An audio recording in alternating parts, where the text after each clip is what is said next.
आप सभी दोस्तों का गगन जीएस स्टडी पॉइंट पर स्वागत है। हम लोग पढ़ रहे हैं मॉडर्न हिस्ट्री, आधुनिक भारत का इतिहास। आज उसका पढ़ेंगे नेक्स्ट लेक्चर। तो चलिए शुरू करते हैं।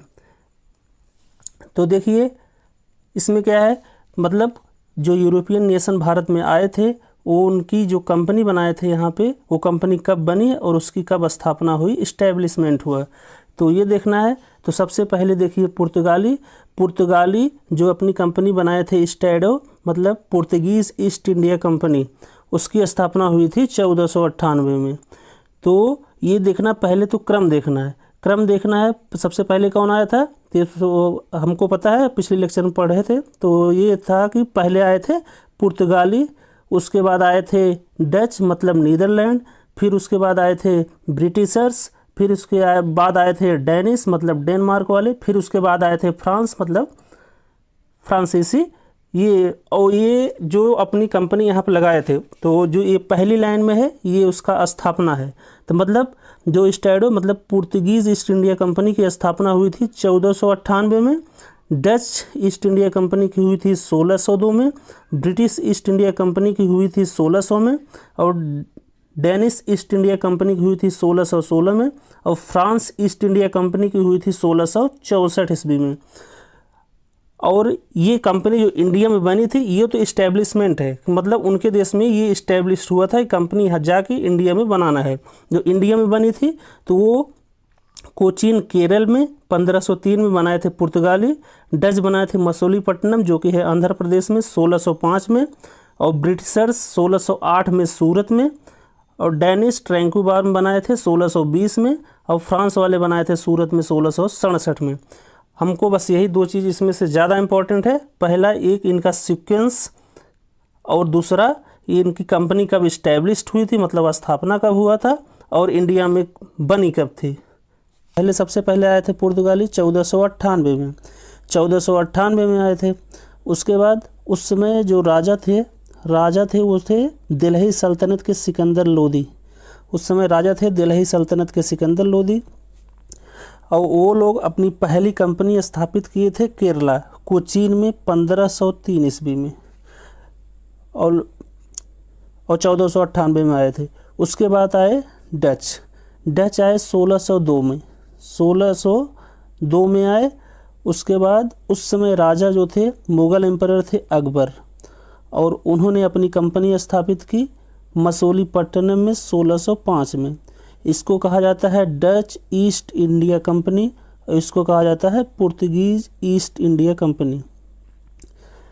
तो जो पुर्तगालियों वाला सेक्शन है, पुर्तगालियों मतलब 1498 में वास्को डी गामा आए, फिर 3 महीने बाद वापस चले गए।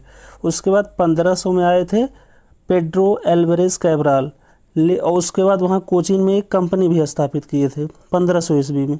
1500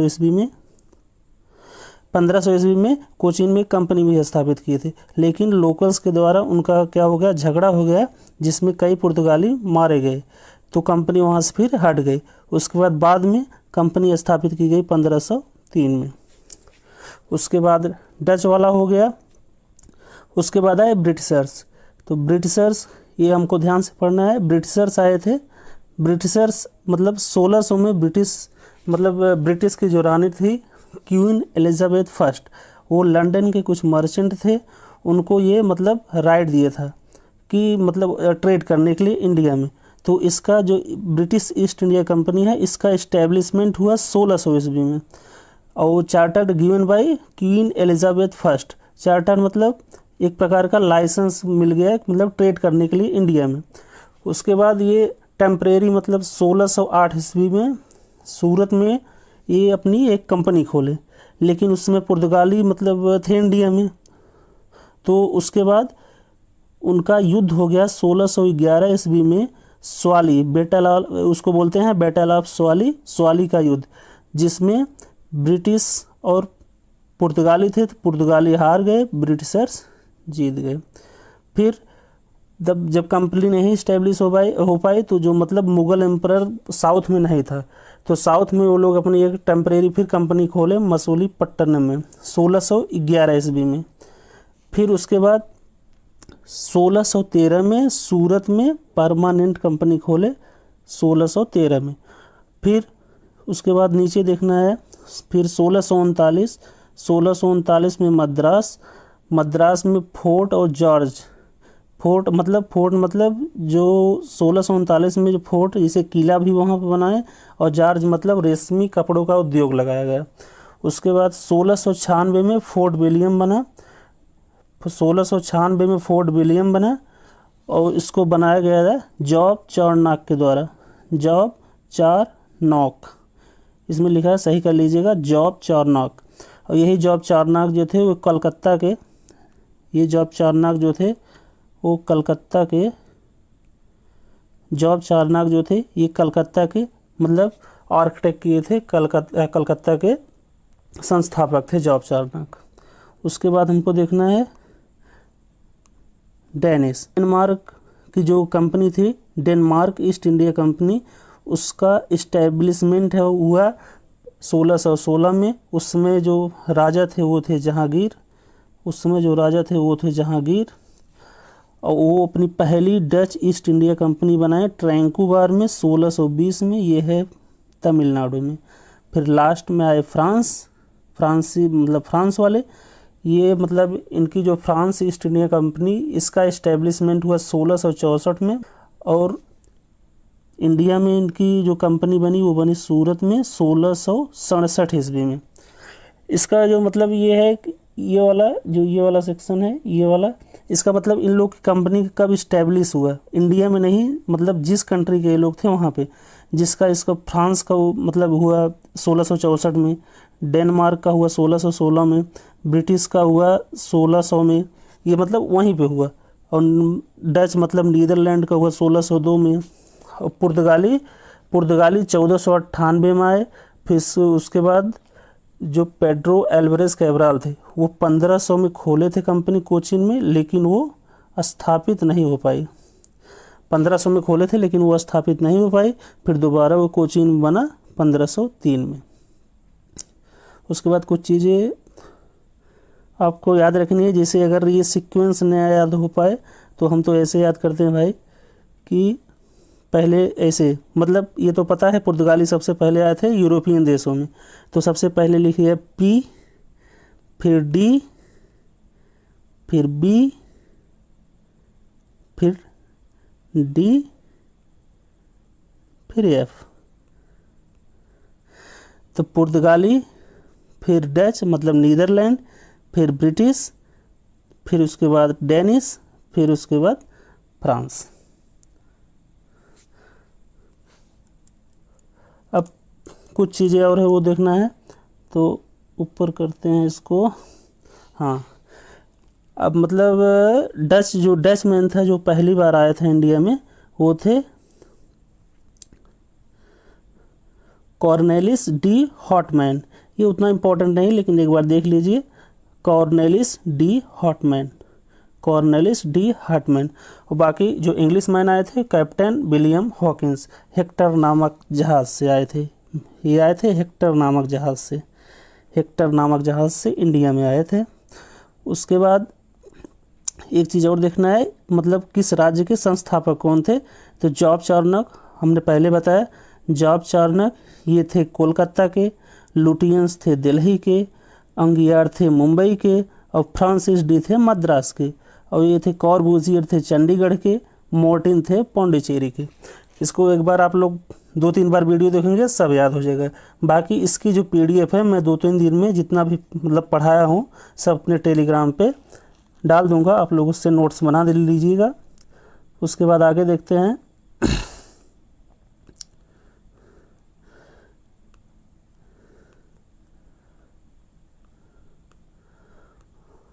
उसके बाद अब देखिए, फिर उसके बाद आगे मतलब 1757 में हो गया बैटल ऑफ प्लासी का युद्ध। ये युद्ध क्यों हुआ था? अब ये है जिसे बंगाल के नवाब थे सिराजुद्दौला। तो जो ब्रिटिशर्स थे उस समय, जो कोलकाता की प्रेसिडेंसी थी वो बहुत मजबूत थी। जिसका कोलकाता पे शासन रहता था वो समझ लीजिए पूरा इंडिया पे शासन करता था। तो सिराजुद्दौला बंगाल के नवाब थे। तो जो वो अंग्रेज़ मतलब ब्रिटिशर्स जाते थे वहाँ पे, जो अंग्रेज़ जाते थे वहाँ पे ट्रेड करते थे, तो वो जो मतलब टैक्स देना होता है, मतलब ड्यूटी जो होती थी प्रोडक्ट पे, वो सही ढंग से नहीं देते थे। तो ये 146 सॉरी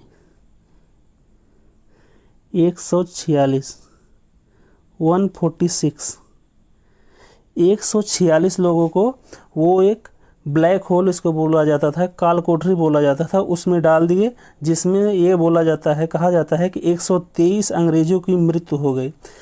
उसके बाद जो ये रॉबर्ट क्लाइव था, ये उस समय था साउथ में, और ये लोग बहुत होशियार थे। रॉबर्ट क्लाइव जो था साउथ में, वहाँ से ये सिर्फ कितनी अपनी सेना लेके चला, 300 से 500 सैनिक लेके चला यहाँ, मतलब सिराजुद्दौला से युद्ध लड़ने के लिए। लेकिन ये लगा दिया दिमाग। सिराजुद्दौला के जो दरबार में थे लोग, ये कुछ थे, जैसे हो गया मीर जाफ़र हो गया, राय दुर्लभ हो गया, जगत सेठ हो गए, ओमी चंद हो गए, ये सब गद्दार थे। और मीर जाफ़र को ये लालच दिया रॉबर्ट क्लाइव ने कि अगर मतलब तुम मेरा साथ दो तो सिराजुद्दौला को हराने के बाद मैं तुम्हें बंगाल का नवाब बना दूंगा, बंगाल का नवाब घोषित कर दूंगा। और जो ओमी चंद थे, अभी नीचे बताते हैं, जो ओमी चंद थे वो जो फोर्ट विलियम बना था, जिसको जॉर्ज चाणक्य बनाए थे, ये बोले थे कि मतलब अंग्रेज़ बोले थे कि ओमी चंद को मतलब फोर्ट विलियम दे दिया जाएगा। तो फिर क्या हुआ, ये लोग रॉबर्ट क्लाइव का साथ दिए, और सिराजुद्दौला के साथ सिर्फ सही ढंग से लड़े कौन कौन, तो मीर मदान और मोहनलाल, ये एकदम वीरता से लड़े। लेकिन सिराजुद्दौला के सेनापति बनाए थे, सिराजुद्दौला अपना सेनापति बनाए थे किसको, मीर जाफ़र को। तब जब वही सेनापति था तो वो उससे मिला हुआ था, और सिर्फ सिराजुद्दौला के पास 50,000 की फौज थी, इसके पास सिर्फ 300 से 500 सैनिक थे। लेकिन ये मिला हुआ था। फिर लास्ट में सिराजुद्दौला को पकड़ लिया गया, और मीर जाफ़र का लड़का था, उसके कहने पर सिराजुद्दौला को मार दिया गया। फिर बाद में मीर जाफ़र को वहाँ का बंगाल का नवाब बना दिया गया। और इसका जो मेन कारण था, बैटल ऑफ प्लासी, मतलब प्लासी युद्ध का मेन कारण था, तो जो फोर्ट विलियम था वो था ब्रिटिशर्स के पास, और चंद्रनगर था वो था फ्रांस वालों के पास। तो जो फोर्ट विलियम था, वहाँ पर जब ब्रिटिशर्स आ गए तो वो सही ढंग से अपना जो टैक्स होता था, ट्रेड करने के लिए जो टैक्स लिया जाता था, जो नवाब के पास जाता था, वो सही ढंग से नहीं देते थे। तो जो ये नवाब थे सिराजुद्दौला, ये फ्रांस वालों मतलब इनके साथ हो गए। तो इसीलिए इन्होंने ओमी चंद को ये लालच दिया कि आपको फोर्ट विलियम दे दिया जाएगा, आप हमारा साथ दीजिए। तो इन्होंने चंद्रनगर पर हमला कर दिया अंग्रेज़ों ने। तो इसका मतलब इंस्टेंट रीजन माना गया क्योंकि प्लासी युद्ध का जो कारण था वो क्या था, चंद्रनगर पर अंग्रेज़ों का हमला, चंद्रनगर पर अंग्रेज़ अपना हमला कर दिए। इसीलिए क्या हो गया, बैटल ऑफ प्लासी हो गई। कब, 23 जून 1757 को। बहुत इंपॉर्टेंट है, याद रखिएगा, हर एग्जाम में लगभग आता है। उसके बाद इसके बाद क्या हुआ, तो चंद्रनगर पे ये हो गया। उसके बाद आ गई नेक्स्ट वाले में, तो 1764, ये एक और बैटल इंपॉर्टेंट है। तो 1764 ये है बैटल ऑफ बक्सर का युद्ध का जो मेन रीजन था वो मिसयूज ऑफ दस्तक क्या होता है, दस्तक एक प्रकार का लाइसेंस होता है ट्रेड करने के लिए। तो जो यहाँ पे अपने लोकल आदमी थे, जैसे पहले जो वहाँ के नवाब थे, जैसे यूपी का हो गया या मतलब कहीं के भी हो गए, तो उनको जैसे 200 रुपये जाता था। तो जो नवाब के पास 200 रुपये जाता था, तो अब क्या हो गया, 100 रुपये कंपनी को जाता है और 100 रुपये नवाब को। तो नवाब जो मतलब जो अपने इंडिया के जो राजा थे, जो नवाब थे, उन लोग को क्या हो गया, पैसे की मतलब आर्थिक बहुत कमजोरी आ गई। इसीलिए ये बैटल हुआ, वो दस्तक का मिसयूज करने लगे। और इसमें क्या हुआ, ये हुआ था 22 अक्टूबर 1764 को। इसमें क्या बहुत तगड़ी लड़ाई हुई। मीर कासिम जो कि सिराजुद्दौला के कजिन थे उनसे और हेक्टर मुनरो की, और जब ये हेक्टर मुनरो मीर कासिम को हरा दिया तो लगभग वो जीत लिए। बाद में हुआ अवध के जो नवाब थे शुजाउद्दौला और मुग़ल जो एम्परर थे शाह आलम द्वितीय, ये तीनों लोग को मिल के हरा दिया। कौन? हेक्टर मुनरो भाई साहब ने। हेक्टर मुनरो ने तीनों लोग को मिल के हरा दिया।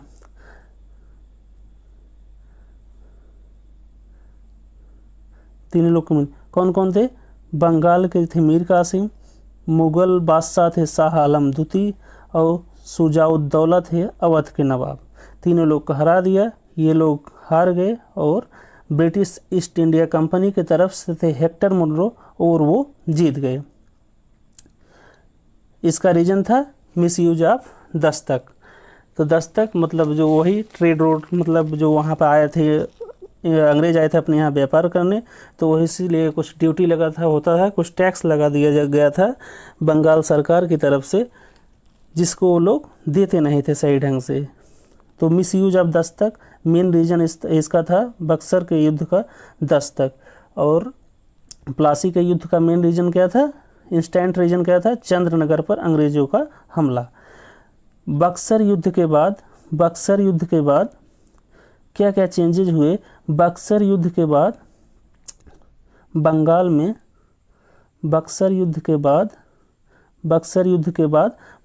में डुअल गवर्नमेंट लाया गया। डुअल गवर्नमेंट मतलब दोहरी सरकार लाएगी, जिसे जितने सब इम्पोर्टेंट मतलब मैटर थे वो चले गए ब्रिटिश ईस्ट इंडिया कंपनी के पास, और जो सब फर्जी वाले थे वो चले गए नवाब साहब के पास।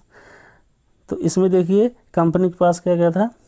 कंपनी के पास था दीवानी राइट मतलब राजस्व, जिसे टैक्स कलेक्शन राइट, जो इतना पैसा वैसा मिलता था वो सब दीवानी राइट ईस्ट इंडिया कंपनी के पास। उसके बाद फिर निजामत, ये उर्दू वर्ड है, इसका मतलब पुलिस और जुडिशरी जो थी वो भी इंग्लिश गवर्नमेंट के पास, इंग्लिश ईस्ट इंडिया कंपनी के पास। और नवाब साहब के पास था बस to maintain law and order, शांति बनाए रखे, लॉ एंड ऑर्डर बनाए रखे, ये सब था बस सिर्फ नवाब साहब के पास। इतनी चीज़ें थी, शांति बनाए रखे। और जितने सब इम्पोर्टेंट मैटर थे जैसे दीवानी राइट और निजामत, ये सब किसके पास चला गया? ब्रिटिश ईस्ट इंडिया कंपनी के पास,